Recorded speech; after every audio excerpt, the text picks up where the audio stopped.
Hi everyone, I'm Molly. And I'm Erica. And welcome back to Happy Hour with Molly and Erica, where we cheers to your health and give you practical nutrition tips over drinks.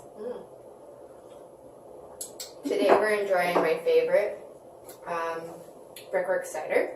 I love it because it's 100% Ontario apples. I'm super biased because I'm Canadian. Yeah. But anyways. It's really good. It's just really good, and it's just apples. There's nothing else added, and it's slow fermented. It's not too sweet. Yeah, exactly. It's really good. And it's in small batch, so if you can find this out there. Yeah. That low sugar cider is a perfect segue into our topic today, which is the nutrition side of eating meat or not. Excellent.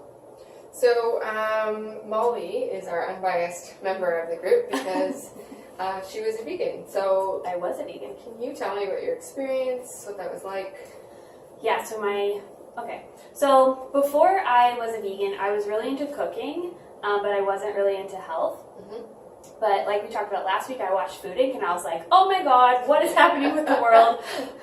Freaked out. And so I watched a bunch of other documentaries like Food Matters and Forks Over Knives. And I was like, whoa, there's also like, you can impact the environment and you can impact your health. We're gonna be vegan. Vegan is the answer. Yeah, vegan is the answer for everything. And I was very outspoken about my veganism. Oh yeah? Yeah, I was. Pretty annoying. Like you with your roast, I would just Yeah. come in with disdain at any meat on the table at any gathering. So, Oh, wow. How did your family deal with that? Well, they would make a lot of jokes, which really Yeah. pissed me off. Yeah. But it's I fine need to now. be there at that family dinner. No. Anyways. We know about my family. But at the beginning, I spent a lot of time completely overhauling my food. I did actually clean up a lot of my food in terms of not relying on packaged or processed things. I started cooking more from scratch. I got into experimenting with different kinds of flavors. So in that way, it was really good. And I felt really good for about 6 months or so. But then after that, I started to notice, I started to kind of get really anxious and worried all the time.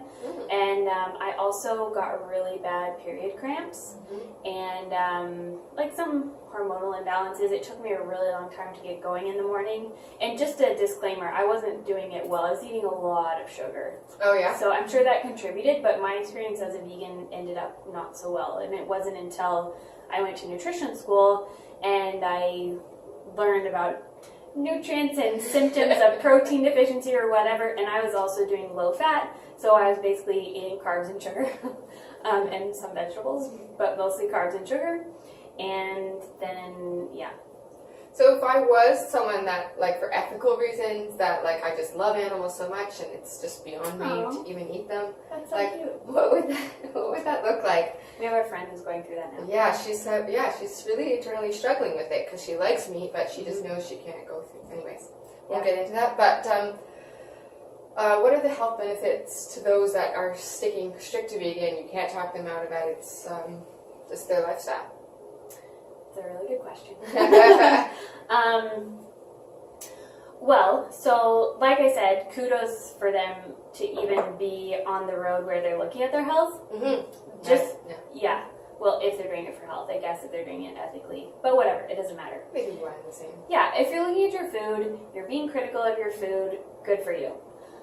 In terms of health benefits, as long as you're not the chips and pasta vegan, you're probably, if you're coming from the standard American diet to veganism, you're probably cleaning up your food a little bit.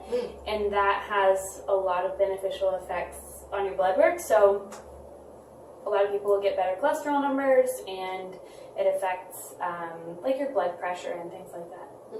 Okay. Yeah. And so what about the... and your poops. You have great poops. Oh yeah, fiber increase. Yeah, lots of fiber, exactly. We'll get into that in a second. Yeah. So what about the other side for the meat eaters? What is the health benefits of eating meat? Yeah, that's a good question.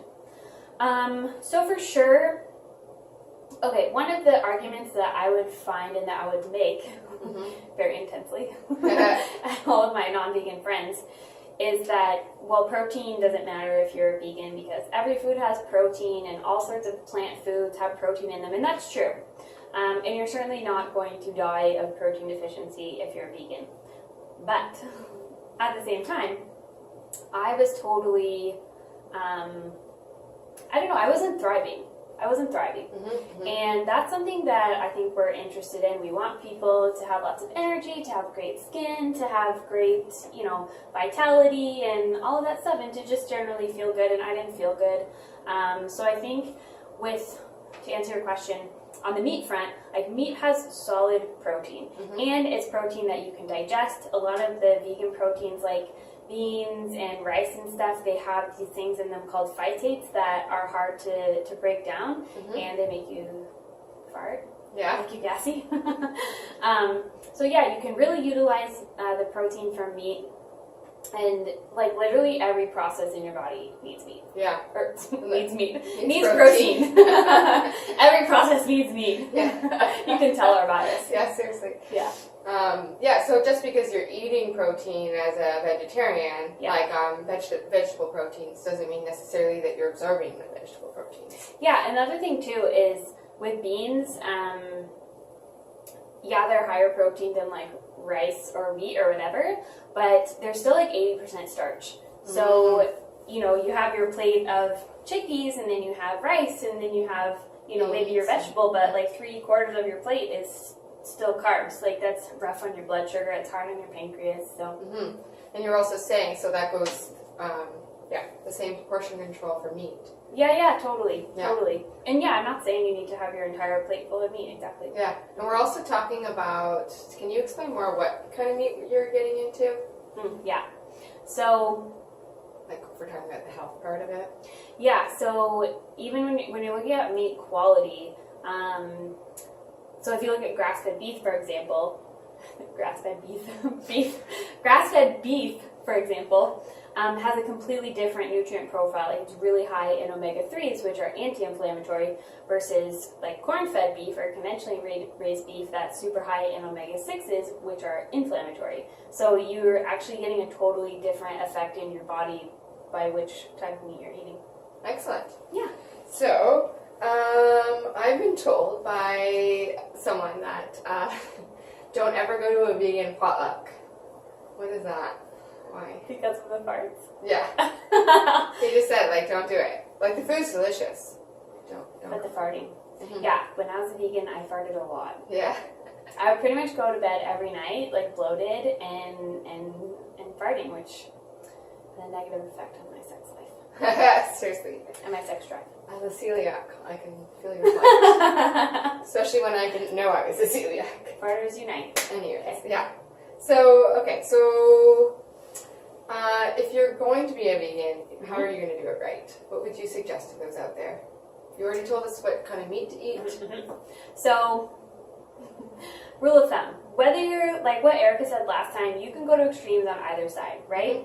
But never was there a Huffington Post nutrition article on vegetables being bad for you. Yeah, seriously. So, focus on the vegetables regardless. Put your energy into filling your plate with vegetables and you're going to be fine. Be careful of your isms. But, Yeah. but for real. So guidelines for vegans would be definitely watch your protein, but like maybe your protein powder is a good idea. But if you're a man at any age, or if you're a woman who hasn't gone through menopause, really think twice before you put soy on your plate. Especially soy protein, especially processed soy burgers or like chicken bits. I don't know what you call them, like the little chicken substitutes. Yeah. Yeah, that are soy based, like soy protein isolate and stuff like that. Just don't do it. You'll either get man boobs or weird estrogen imbalances. And then on the other side, again, like go for the nice, good quality meat and have it like on the side with your plate full of vegetables. That's my big spiel. So whole fruits. Whole foods, local foods, lots of veggies. Yeah. Okay. Pretty I much. could follow that.